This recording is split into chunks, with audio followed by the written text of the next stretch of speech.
এই যে আমার সবগুলো উইংস কোট করা শেষ, এবার ভেজে নেব।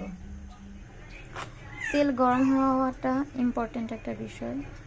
এভাবে একটা শলার কাটিয়ে নেবেন, এভাবে ধরবেন, আর যদি দেখেন এভাবে বুদবুদ উঠছে তাহলে মনে করবেন আপনার তেলটা পারফেক্টভাবে গরম হয়ে গিয়েছে। এবার এখানে আমি উইংসগুলো দিয়ে ভেজে নেব। বিসমিল্লাহ।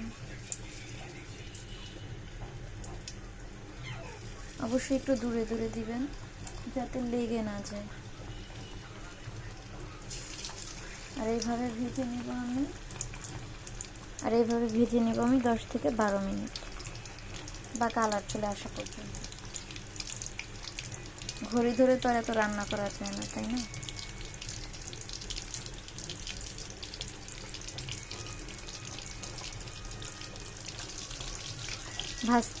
আমি এইভাবে ভেজে নিচ্ছি। আপনারা চাইলে তেল আরেকটু বাড়িয়ে নিতে পারেন, ডুবা তেলও ভাজতে পারেন বা কম তেলও ভাজতে পারেন। মানে আমি যে পরিমাণ তেল দিয়েছি ওই তেলও ভাজতে পারেন বা ডুবা তেলও ভাজতে পারেন।